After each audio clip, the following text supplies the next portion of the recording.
Hello everyone, this is Lam here. In today's Fuji Friday, there's really not that much news to report, so this is a great opportunity to look at the Fuji Lens Roadmap because they are adding a few lenses this year and also next year. So I figured I'd go ahead and go through of it and give you some of my experiences.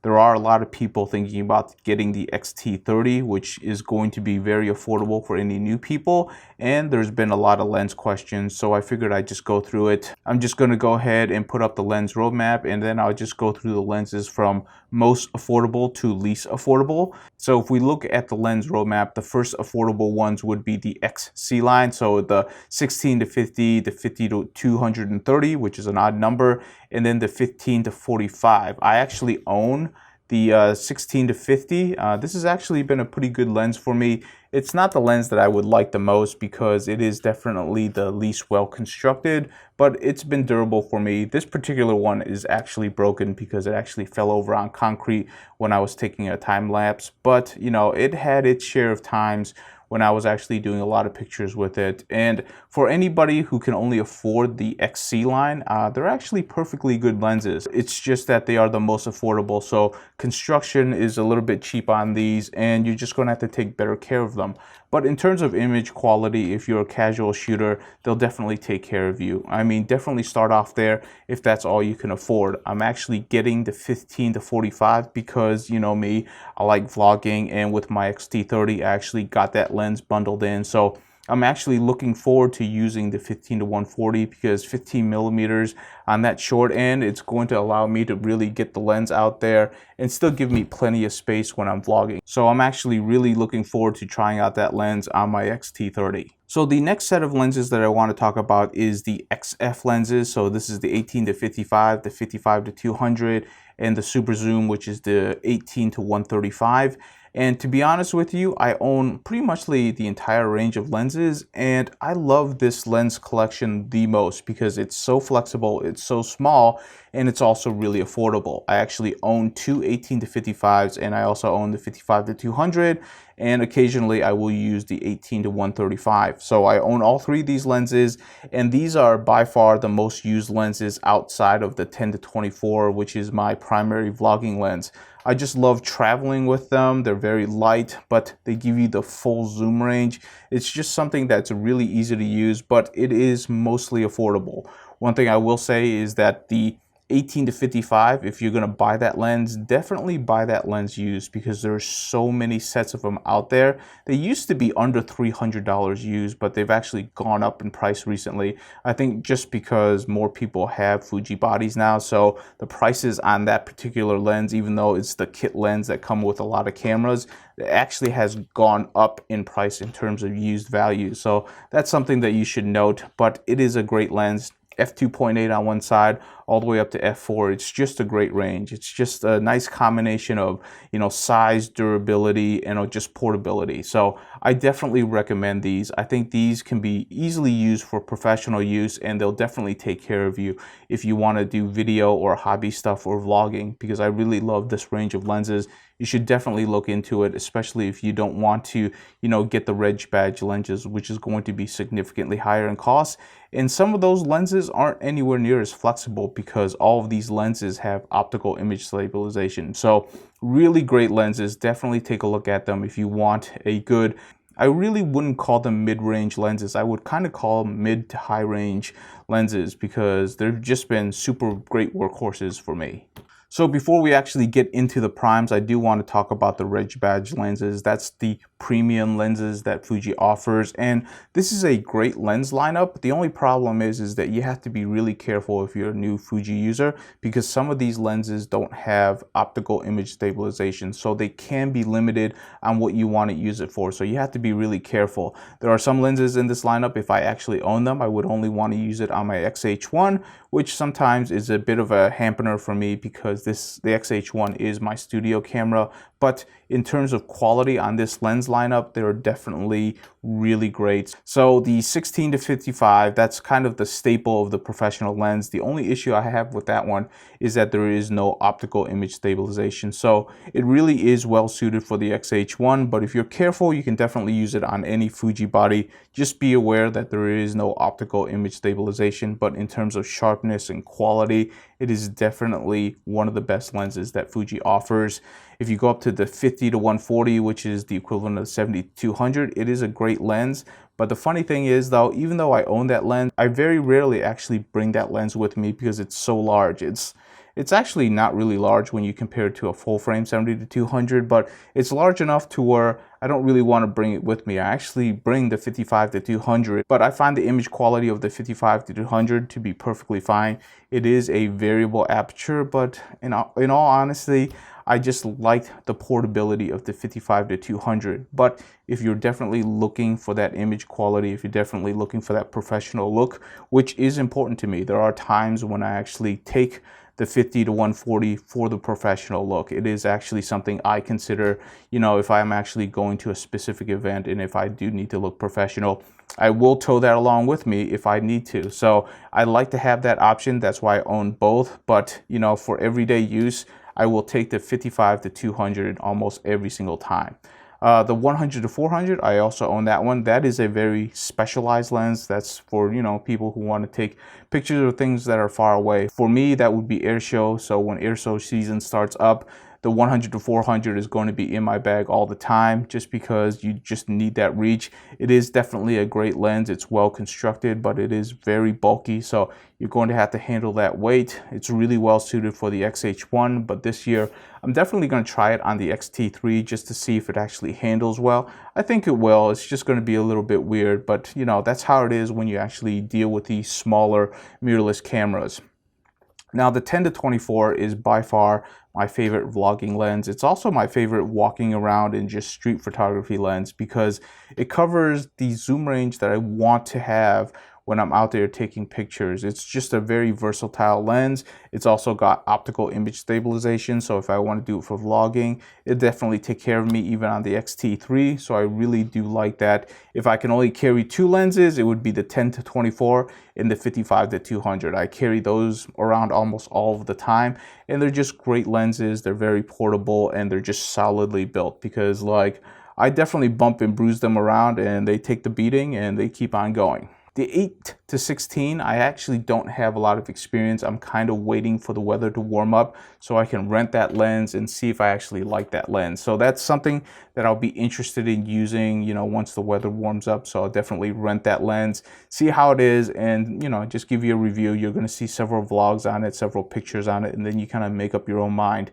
But a lot of the new Fuji lenses coming out are really expensive. And this one, MSRP of $2,000, that's a lot of money to have to pay for a lens. I know they've gone on sale for $500 less, so $1,500, but still $1,500, that's a lot of money. So I will eventually probably try to get one in my inventory, but I'm definitely waiting for it to come down to the used $1,200 mark, I hope. But, you know, that's something that I look forward to doing. I don't mind buying used lenses, and I buy a lot of these lenses used. If you actually keep track of my vlogs, most of my lenses are used. The lens that I'm most looking forward to actually release is the 16 to 80 millimeter f4. It doesn't really sound like a very attractive lens because it's an f4 and it's got a wide zoom, but for me this is kind of the quintessential, you know, do-it-all lens. Pretty much every camera manufacturer has this lens as one of their staples for a do-it-all zoom, not only for photography but also for video, because it's just got everything that you need. So the 16 to 80 is basically the 24 to 105-ish for the full frame world, and it's one of the most used lenses in pretty much every brand's lineup because it can just fill so many roles. It's a great video lens because you have that f4 and the zoom range is really great. So it is the quintessential run and gun lens. This is something that we're actually really missing on the video side.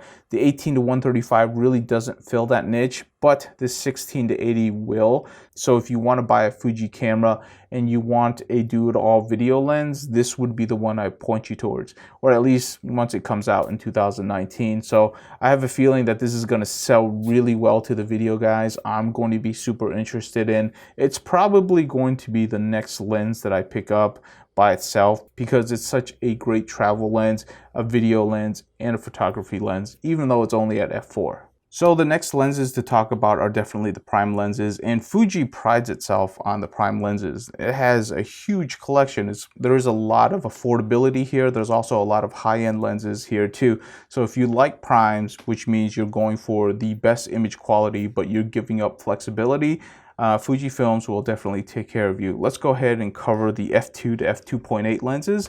These are actually really great lenses. I don't own them because I've always, liked my primes traditionally to be under f2 because they tend to be my low light lenses. So it kind of serves dual purposes. It can be like for the best image quality and also for the best at low light. So I like that kind of flexibility. And when I buy them used, I usually get a pretty good price on them so I can afford them.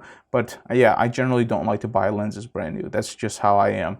But the f2 lenses, one thing that I learned from Billy the Fuji guy is that the f2 lenses have the latest generation in focus motors. So they're going to work really well for video. So that's something that I really didn't know, but now that I know about it, I might pick a few up just to try. Along with my X-T30, I actually got the 23mm XF lens. So I'm going to try that out for video, see if I like it or not. It was actually bundled in at a really cheap price, so there was no real reason why I wouldn't want to buy one. I am looking forward to the 16mm f2.8, the cheaper version of the 16mm f1.4, because 16mm for video and also for photos is just a great, focal view length, and I just really like it. So that's one to keep an interest. So that's one I'm going to keep an eye on, especially at the used price. It's already $400, which is very affordable. So if I actually see one used at a very good price, I'll definitely try to pick one up. Really, for the compact primes, I think all of them are really good. It's just whether or not you need that really low f-stop. If you do, then you're going to have to go with the more expensive primes. But really, for the compact primes, if you're just doing this, photography for yourself, even for professional use, I think they'll take care of you really well. As for the 60 to 80mm macros, I actually have tried both because I've been trying to debate on which one I want to own, because I do want to own a macro lens at a certain point, but I just really haven't jumped on it because it's not a great need for me right now to own a macro lens.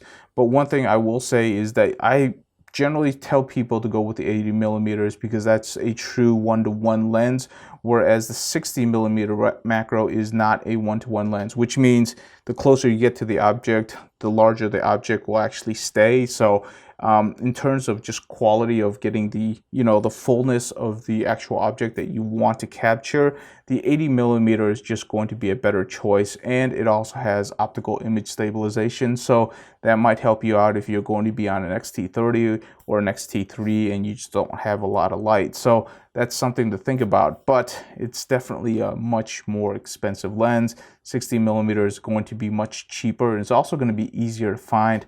I haven't pulled the trigger on an 80mm yet because it's a very rare lens to find used. So if you actually find a good deal on an 80mm macro, you might want to jump on it because it is actually fairly difficult to find used.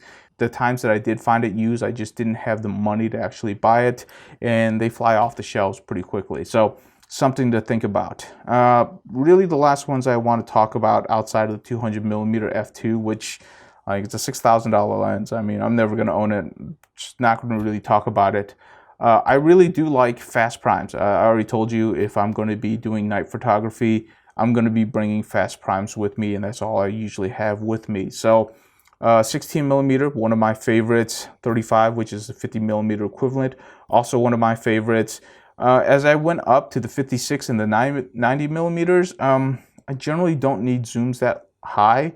And if I do, I generally just go on the cheap side and just bring the 50 to 140 f2.8. That's just kind of my logic, because there's only so many lenses that one person should own, and I don't want to own every lens in the Fuji lineup because that's just a ridiculous amount of money just on lenses. But those are the fast primes that I own. I tend to stay on the wide side because, you know, for video, for vlogging myself and all of that, I need wider, you know, primes. So for me, 16 millimeters and below, I really love those.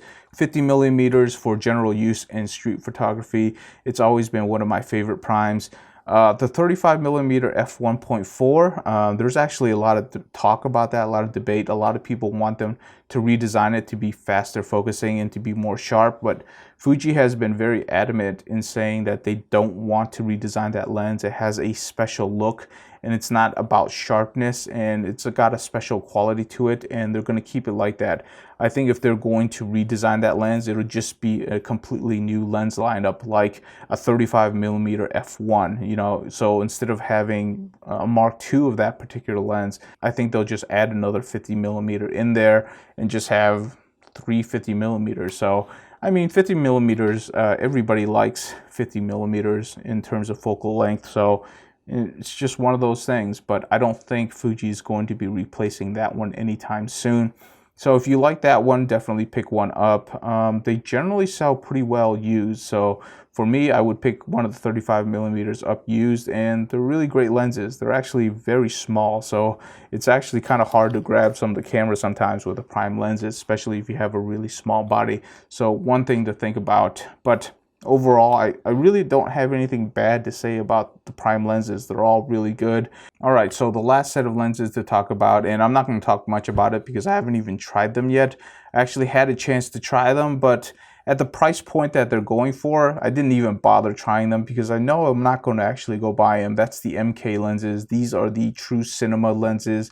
These are the real deal because Fuji has been, you know, a lens manufacturer for a very long time, and they do have the technical chops to be able to create cinema lenses or broadcast lenses. So these are really good for that. Unfortunately, there is no autofocus to it. There is no zoom servo motor. It's just not a lens that I'm really excited to use.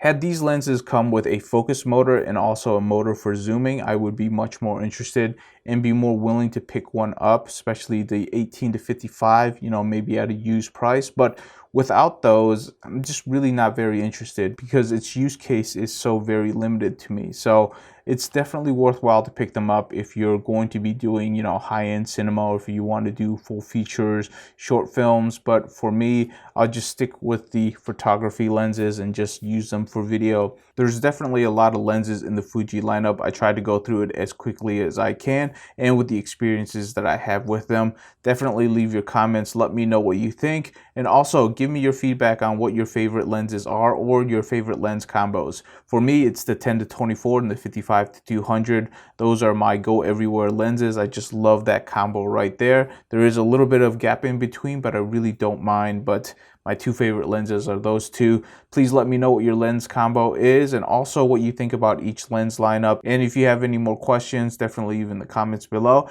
and I'll do my best to answer them. Anyways, that's all I have for this week. Thank you so much for watching, and I will see you in the next video.